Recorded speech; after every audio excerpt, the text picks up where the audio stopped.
各位朋友啊，看来呢，中国呢，就像我前几天的判断一样，下决心呢，要在南海呢教训菲律宾一顿了。其实呢，我早在很早之前就建议中国政府呢，拿菲律宾开刀，在南海呢，这个验证一下所谓的美国和菲律宾的所谓的安保条约。是吧？那不是一样的事儿吗？不是美国和台湾也有安保条约吗？对吧？那在这个统一台湾之前，在南海先验证一下美国的成色嘛。菲律宾最近呢也是跳脚跳得很高啊，是吧？那美国在后边怂恿他，我估计人家美国也想那个把菲律宾作为验证解放军和中国胆量的这么一个马前卒给推出来了。那菲律宾你看最近多猖狂啊！刚刚的这个消息是，菲律宾又向联合国提出了这个对中国南海的主权要求，说要求中国遵守那个所谓的仲裁。那个仲裁关键是当时中国都没参加，你仲裁没有中国参加，那叫什么破仲裁啊？菲律宾猴子花了3000万美元买通了几个人对吧？结果呢，前2天的时候我还给大伙说了，因为当时作证的一个专家在菲律宾让人家梆2枪给在家里面干掉了，也不知道是谁干的，是吧？所以现在菲律宾呢，在这个南海前2天的时候还挑衅让那个中国海警一顿水炮又给呲回去了。但是呢，不能掉以轻心。你中国有水炮，人家菲律宾现在亮出了声波大炮，一艘2400吨的巡逻舰入列，没有导弹，没有重型火力展示，但现场所有镜头都对准了剑桥顶部那2号装置，因为他们能做到一件事，不开枪让你直接失去行动能力。菲律宾海军正式把声波大炮推上南海前线。2026年2月24日，菲律宾海军在苏比克湾举行入列仪式，主角国王苏莱曼号，排水量约2400吨，最高航速24节，续航5500海里，可在海上连续驻留30天。但真正改变规则的不是它的76毫米舰炮，而是剑桥顶部那2套多用途声学拒止系统。什么是声波大炮？它的本质是升级版 ORAD 远程声学拒止系统。简单说一句，声音被武器化了，定向高分贝声数，最远可达3公里，超过140分贝时，人体会出现耳颤、内耳受损、平衡失控、剧烈恶心。你不会被子弹击中，却会站不稳；你不会流血，却无法操船。这就是现代软暴力。但这还不是全部，这套系统不仅发声，还带激光炫目器、绿色激光束照射驾驶舱，视觉瞬间过载，短暂失明，声加光，听觉压制，视觉压制，目标船只会发生什么，操作混乱，方向失控，心理恐慌。而法律层面，这不算开火，这就是它最危险的地方。为什么这一步极其关键？因为它卡在一个灰色地带，开炮可能触发军事冲突，不开炮又无法驱力。声波武器成了第一枪之前的武器，它的战略意义甚至超过舰炮。在南海这种高敏感区域，谁掌握低烈度压制能力，谁就掌握节奏。2000年科尔号驱逐舰在也门遭自杀式袭击，17名士兵死亡。那一刻，美军意识到靠近的坏艇是渔船还是炸弹，无法判断，于是 LRVD 诞生，后来在反海盗行动中广泛使用。最著名案例，2005年 Seabound Spirit 遭索马里海盗袭击，船员用声波武器反击，海盗直接失去方向感，被迫撤退。那一刻，世界发现声音可以成为防线。菲律宾为什么现在上舰？3个原因：第一，低烈度对峙常态化；第二，法律边界博弈激烈；第三，需要可升级的威慑工具。声波武器不是终点，它是台阶，可以从喊话升级到声波，再升级到水炮，最后才是火炮。这叫梯路控制，谁能掌控梯路，谁就掌控局势。这艘舰采用韩国现代重工设计，雷达来自意大利，光电系统来自法国，声学系统来自欧洲。菲律宾海军正在体系化升级，而且是全盘韩化建造节奏。2028年前，6艘同级舰全部到位。这不是单舰战事，这是系统布局。别被非致命3个字迷惑。如果距离过近，可能造成永久听损；如果长时间照射，可能损杀视网膜。它的本质是可控压制，但在复杂海况下，误判的风险依然存在。菲律宾没有亮导弹，却亮出了一种更聪明的工具，不开第一枪，却让你退却。未来海上对峙不一定先听到炮声，可能先听到瑟尔的定向高频。南海的博弈正在进入能量压制时代，问题不在于它能不能打，而在于它会不会被频繁使用。你要说玩声波那中国超声波、次声波那都是这个西方的祖宗，但是菲律宾搞这个玩意儿，那明摆着就要跟那个中国海警进行正面的对抗了呀！你老是这么老鼠这个见猫似的这么捉迷藏啊，这也不是个事儿啊。前2天的时候，中国不是还有一艘海警的船，对吧？还撞了自己家的船了，对吧？那个事儿到现在也没那个公布出来，这多窝火的一件事儿啊！啊，这个前2天的时候，美国、日本联合菲律宾啊，在中国的黄岩岛周边耀武扬威啊！解放军，我看今天出消息了，解放军宣布在黄岩岛南海周边进行军事演习啊！那你美国、日本，你敢去吗？啊，说那敢去，那就一块收拾就得了。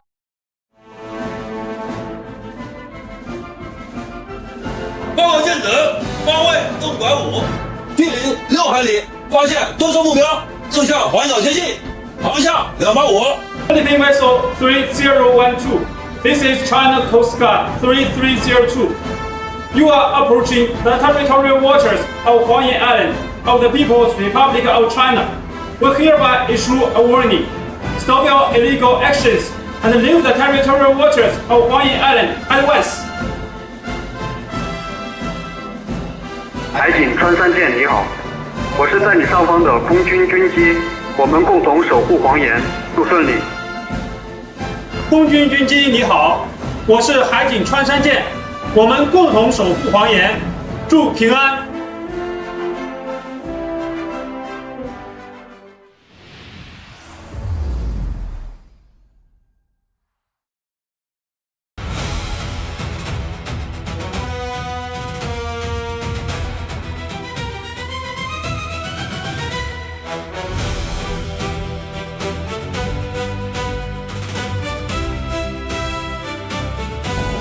方位东走动，距离180公里，疑似菲律宾侦察机。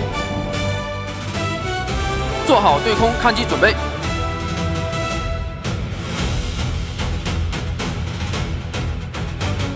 向舰锋动腰，推送目标。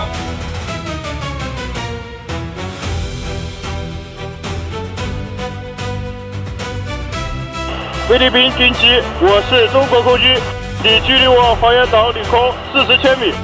不要抵近，否则将遭到拦截。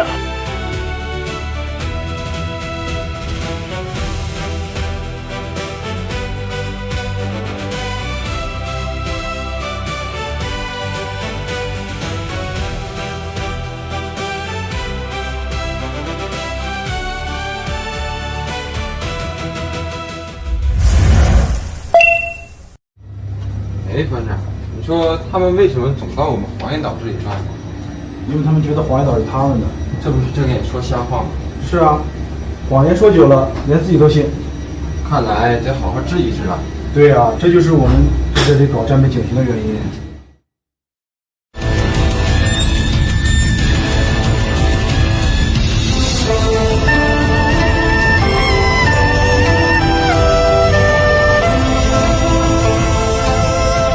菲律宾军机，我是中国空军，你距离我黄岩岛领空40千米，不要抵近，否则将遭到拦截。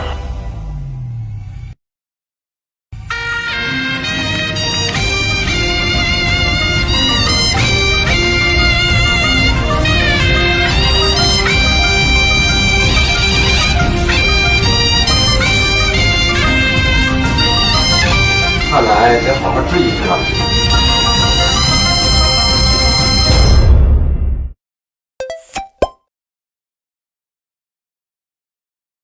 菲律宾海警9702船，我是中国海警5308舰，你已进入中国管辖海域，请通报活动意图和下步动向。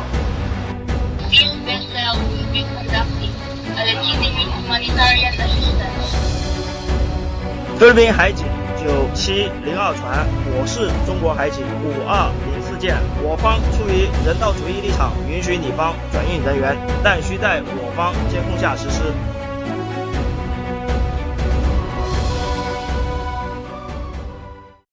对于菲律宾呢，国师沈毅早就建议啊，斗菲律宾嘛，他英雄所见略同啊，他跟我的那个看法是一样的啊。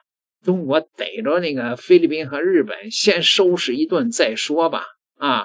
是吧？你世界的领导者不能是个软蛋嘛？那么沈毅前2天的时候很激动啊，是吧？你中国不能再软了，该硬起来了。连台湾的帅化民帅老将军也说啊，菲律宾呢纯属是美国的这种炮灰马前卒。你菲律宾那么点儿个体量，你中国要收拾菲律宾有大把的方法。这次被恶心到了，中国外交部是很少直接说的，说这样的话就是你日本要支持南海仲裁，我就认为你放弃了重指导教。菲律宾跟日本这2个国家不出意外的话，中国是要准备好好的收拾一下，这就是你命定的选择，你自己作的。大家不要对菲律宾跟日本圣母心哦。贪腐几乎是他们家的基因呢 ，DNA 了 ，DNA 了。他妈妈3000上高跟鞋啊，医美袋啊，医美袋啊，可能穿都没穿过啊。这个女人，还就一双脚，还一双脚啊，你怎么穿呢？就贪婪的天性呢。哎，他们已经很多记录，听说他爸爸走的时候，飞机带不动啊，还丢了一些东西下来啊。黄金美钞丢下来的，就仓皇出逃嘛，带了大笔钱，大到飞机装不动哎。你说小马可是，哎，贪污你叫你部下去收就算了嘛，还到现场看，几箱几箱，分给那些议员，分的对不对？他跟他妻子在旁边看着他儿子把那个行李箱的现金拿收起来。对啊，所以这种证据你还要怎么去解释？而且不是一个证人呐，你搬货的不止一个陆战队员呐。对，那一个人能搬那么多箱吗？全部都去听证会作证了这一次。所以问题，小马可是我看他混不久了，因为你在美国人眼里当个棋子都不够。你的价值就是割几块地啊，让日本呢跟美国进驻一下，其他你毫无他利用的价值，而且他为什么选不到联合国的理事长？东盟这么多国家，有哪个同情你的？中国大陆的一带一路行动、南海行动指南已经快完成了，就是你一个人在反对吧？对，你反对就造成很多贸易上的不顺畅嘛。中东国家怎么会跟你走到一条路上？你这个是中东国家是你基本盘呢，你连基本盘都守不住，你怎么会选得赢呢？何况中亚那个国家背后老板是谁？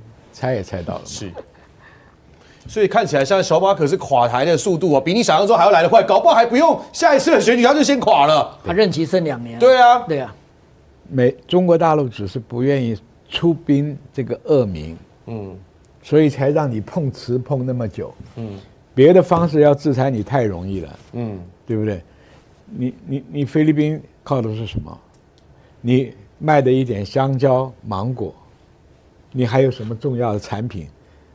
对不对？现在只是把这个岛租给人家，接几条破烂的日本船，你还有什么？所以这个问题啊，马可仕我看他是撑不了多久，因为他的宪法不容许他再连任，而且参众院他已经没办法控制。对，你要想修宪，你的票数不够嘛。对，那不修宪修不成，你民调又低，你这2年。